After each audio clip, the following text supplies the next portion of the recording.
પ્રેમ રાજ્યના મુખ્યમંત્રી માન્ય શ્રી ભૂપેન્દ્રભાઈ પટેલ જે આ વિકાસની યાત્રાને આગળ લઈ જઈ અને વિસ્તાર માટે સતત કામ કરે છે એના કારણે અનેક આ સરહદી વિસ્તારની અંદર આ બનાસકાંઠા જિલ્લાની અંદર કામો થયા છે।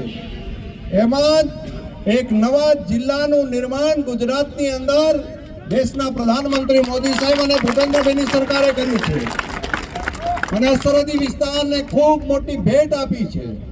એટલા માટે કે એક આખો આવડો મોટો જિલ્લો ગુજરાતની અંદર સૌથી મોટા જિલ્લામાં જે બનાસકાંઠા જિલ્લો બૃહદ આવતો તો બૃહદ બનાસકાંઠા જિલ્લામાંથી નવા જિલ્લાનું એક નિર્માણ કર્યું છે અને એ આ સરહદી વિસ્તારનો વિકાસ થઈ શકે। આ સીમાવર્તી ક્ષેત્ર છે જે આપણું બોર્ડરનું ક્ષેત્ર છે આખું એ આખા ક્ષેત્રની અંદર એ ધાનેરા હોય, દિયોદર હોય, એ લાખણી હોય, વાવ, થરાદ, સુઈગામ કે આપણા આજુબાજુના બધા જે વિસ્તારો છે એ બધાનો વિકાસ થાય એના માટે કરીને દેશના પ્રધાનમંત્રી મોદી સાહેબે નવા જિલ્લાનું નિર્માણ આપણને કર્યું છે। આ જિલ્લાનું વિભાજન નથી, આ જિલ્લાનું નિર્માણ કર્યું છે, નવા જિલ્લાનું નિર્માણ છે। એટલે મીડિયાના મિત્રો પણ ઘણી વખત બોલતા હોય છે વિભાજન કરીને બીજો જિલ્લા, વિભાજનનું કામ નથી, આ નિર્માણનું કામ છે। જે રીતે માં બાળકને જન્મ આપે છે તો એકમાંથી બે વિભાજન નથી થતું, નવા બાળકનો જન્મ થતો હોય છે, એ આનંદ અને ગૌરવનો વિષય હોય છે। એ જ પ્રમાણે આ નવા જિલ્લાનું નિર્માણ થયું છે। આ જિલ્લાના નિર્માણની સાથે સાથે આપણા બધાની જવાબદારી વધશે। બહારથી આવેલો એક એક વ્યક્તિ અહીંથી છે આપણે માવસરીથી માણસને પાલનપુર જવા માટે કેટલા કિલોમીટર દૂર જવું પડતું, કેટલો થાકી જતો ને માણસ, અને તોય ત્યાં આગળ જાય અને ત્યાં કોઈ એમ રૂડો આવકારો આપે તો કેવું સારું લાગે। પાલનપુરમાં કોઈ કે ભલે પધાર્યા તો મીઠું લાગે ને।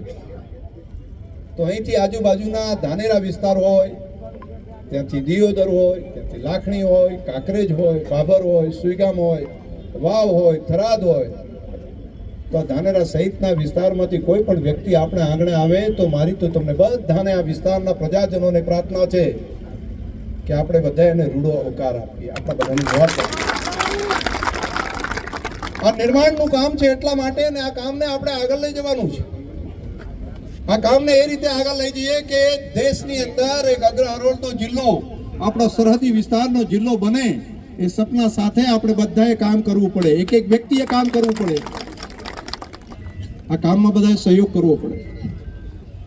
કોઈ પણ જગ્યાએ ખોટી કોમેન્ટ એ વાવ, થરાદ જિલ્લાની કોઈ પ્રજાજન કોઈ પણ જગ્યાએ ખોટી કોમેન્ટો ન કરે એવી પણ મારી પ્રાર્થના છે।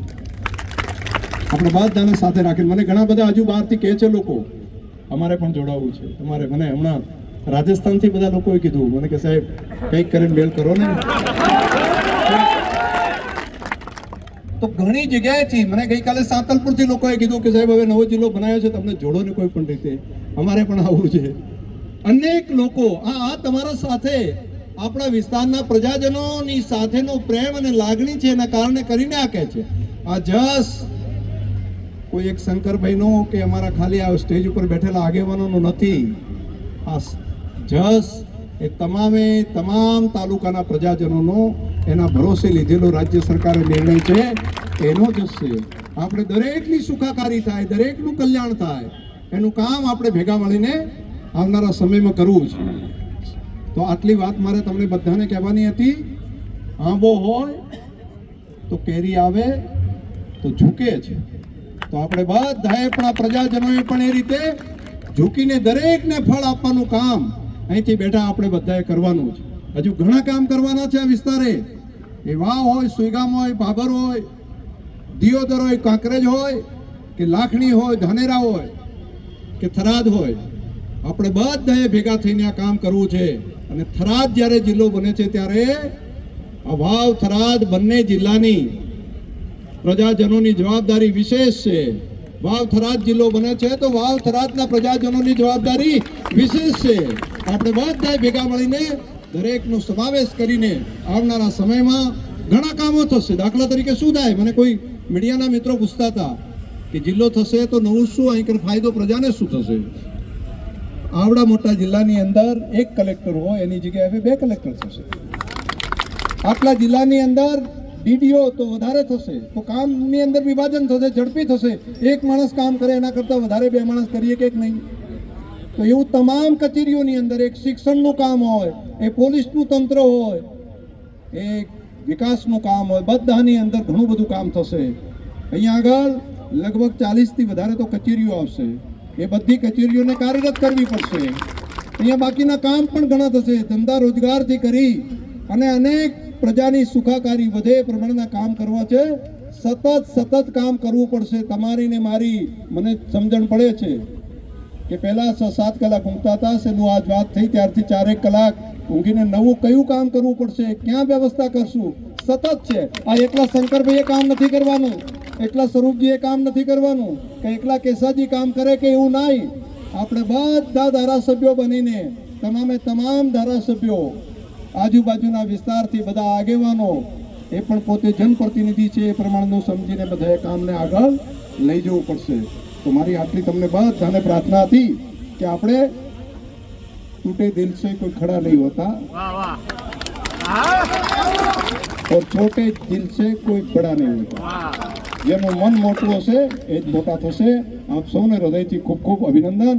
અને ફરી આપણો જિલ્લો વાવથરાત, આપણા નેતા નરેન્દ્રભાઈ. બોલો આપણો જિલ્લો, આપણા નેતા, આપણો જિલ્લો, આપણા નેતા. બસ આટલી વાત મારે તમને કહેવાની હતી. આપણા નેતા નરેન્દ્રભાઈ મોદી અને આપણો જિલ્લો વાવથરાત. આટલી જ વાત સાથે એમપી સાહેબ મને લાગે છે કે આપણે બાકીનું કામ છે આગળ વધારીએ અને આપણા આગેવાનોને જે કહેવું હશે એ બધા પછી ભાષણની જે વાતો કરવી છે, બધા આજે બાભરથી બધા લોકો આવ્યા છે. બાભરથી હરિભાઈ ને બેન ને આખો બાભર તાલુકો, એટલે એમને પણ હજુ સ્વાગતનું સન્માનનું બાકી છે. સુઈગામથી આવ્યા છે, ધાનેરાથી આગળ આવ્યા છે, દિયોદર અને ખાસ કરીને લાખણીથી આવ્યા છે, બધા થરાદમાંથી આવ્યા છે. બધા સુઈગામ હોય કે વાવ, આ બધાને પણ આપણે મોકો પૂરેપૂરો સ્વાગત માટેનું બધાને આપીએ. બસ બાકી તો બધું હા ત્યાં રાખશે. પછી કોઈ ગમવાળા કહે છે કે અમારે ત્યાં રાખજો કાર્યક્રમ, તમે બોલાવશો એમ ધીમે ધીમે અમે બધા ભેગા થઈને આવશું.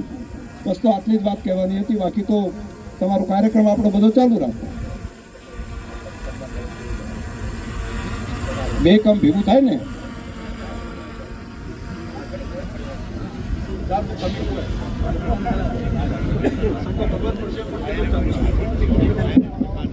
ધન્યવાદ.